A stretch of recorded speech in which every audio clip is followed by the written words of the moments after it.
कृपा है। हिंदुस्तान में कहीं भी जाएं और धर्म का कार्य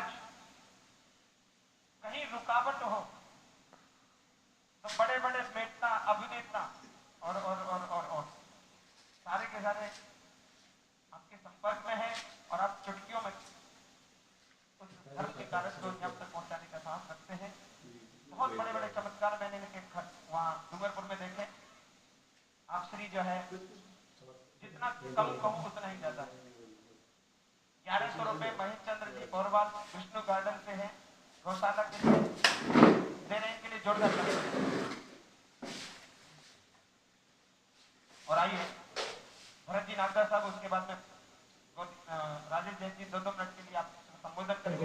11-20 लाख का संबोधन आया था। आप श्री जो है तैयार रहेगा। 11-20 लाख का संबोधन आया था। मेरी हाजिरी यहीं तक कबूल करें। अनाउंसिंग के लिए मैं जरूर आऊंगा। प्रेम का तार न टूटे, तेरा दरबार न छूटे। अगर ये प्रेम का तार हमेशा बनाए रखना, जब दोनों हाथों उठाना। हमारे गुरु जी के लिए जोरदार ताली होनी चाहिए। इतना रस बरसाया है, इतना रस बरसाया है। इस रस बरसाने के लिए जोरदार तालियों से स्वागत करें और एक जोरदार जयकार लगाएं मेरे बाके बिहारी के नाम की। बोली बाके बिहारी लाल की, बोले श्याम प्यारे की। और हमारे मुस्कान संस्थान राजस्थान से आए हुए उद्घोषणा, उसके बाद पवन जी मोदियाल अपनी प्यारी सी हाजिरी लेकर, जो कि बद्रीनाथ धाम उत्तराखंड से पधारे हैं, अपनी मधुर वाणी में बाबा श्याम को रिझाएंगे, मेरे बिहारी जी को रिझाएंगे। आइए 2 शब्द भाषा को जरा। आइए खाटू वाले बाबा साक्षात विराजमान है। मैं खाटू वाले बाबा खाटू श्याम जी भगवान के चरणों में अपना शत वंदन करता हूँ। साथ ही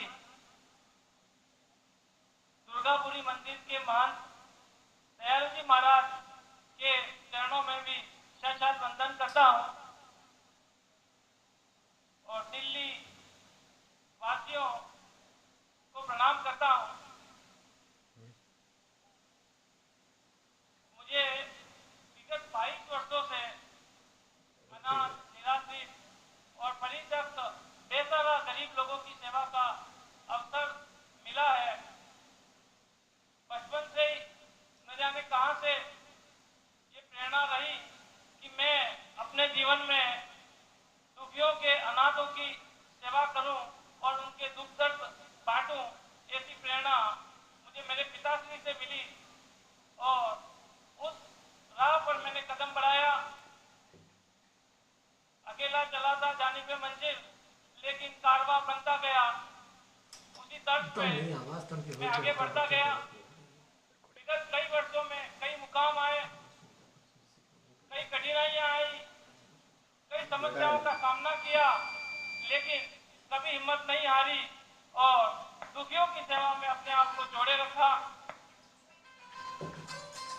उसी क्रम में मुझे दयाल जी महाराज का सानिध्य प्राप्त हुआ। हमने एक भागवत कथा गौशाला के सहयोगार्थ डूंगरपुर में आयोजित की और वहाँ दयालु जी महाराज पधारे।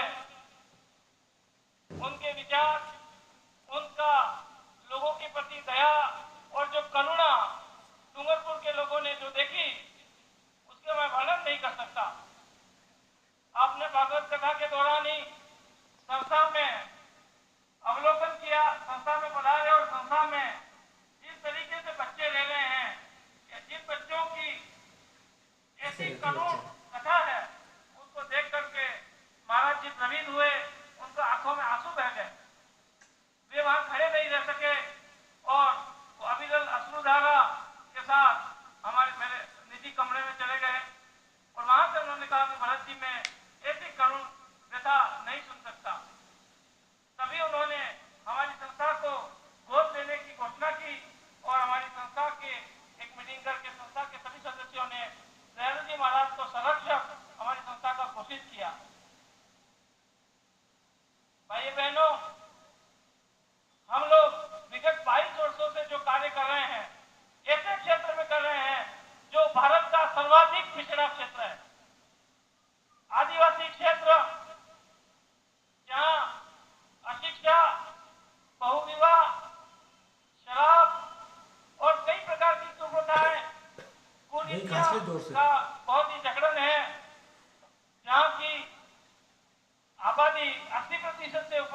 आदिवासी जनसंख्या है, जहाँ ऐसे बच्चे एक बच्चे की मैं शोध करने के लिए मुझे कहा गया है। मैं एक बच्चे की कथा बताऊंगा, महाराज जी को हमने बताई थी, जिसके माता पिता दोनों की मृत्यु हो गई और वो बालिका अपने चाचा चाची के पास रहती थी। 5 साल की लड़की, और उसकी चाची उससे एक काम कराना चाहती थी। अब आप सोच सकते हैं 5 साल की बच्ची क्या काम करेगी। आखिर में उसकी संपत्ति तो बहुत ज्यादा क्या होगी, को हड़पने की नियत से उसकी चाची जो है वो हंसिया उस बच्ची के गर्दन पे मारती है। यहाँ बहुत बड़ा कट लग जाता है और बच्ची वहां से भागती है। 3 किलोमीटर दूर जाकर के वो बेहोश होकर के गिर जाती है। हम लोग एक चाइल्ड हेल्पलाइन भी चलाते हैं, 1098 नंबर होता है।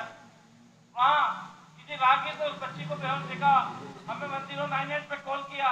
हम लोग वहां पहुंचे, उस बच्ची को लाए, हॉस्पिटल में एडमिट किया, 22 टाँके आए। और वो बच्ची यहाँ पूरा गांव है, और वो आज भी उसके भी गांव का या उसके मकान का कोई बात छेड़ते हैं तो बच्ची सिहर जाती है। महाराज जी ने स्वयं उसको देखा और महाराज जी उसकी व्यथा नहीं सुन सके।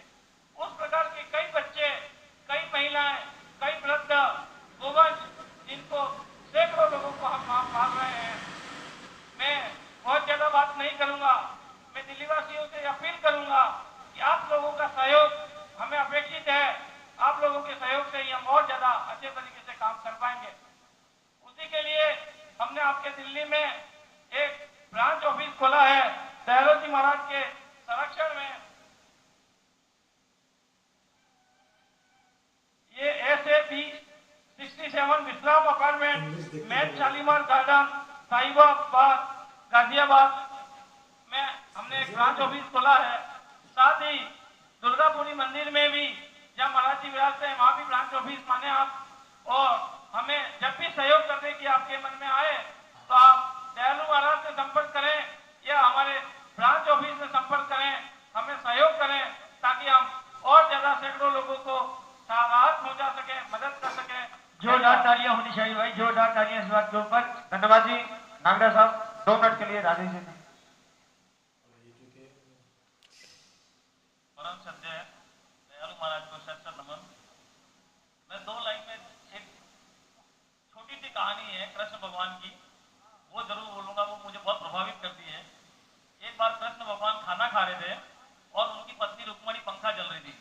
जैसे ही कृष्ण भगवान ने खाने की कभी तोड़ी और मुंह में लेने लगे कि एकदम उन्होंने कभी छोड़कर गेट की तरफ भागे। तो उनकी पत्नी देख के आश्चर्य होगी कि क्या हुआ भगवान को, कि ये एकदम खाना छोड़कर गेट की तरफ क्यों भागे। उन्होंने कहा क्या हुआ, एकदम गेट की तरफ भागे। तो उन्होंने भगवान को पूछा आप कहाँ भाग रहे हो, ऐसा खाना छोड़ के, क्या बात है।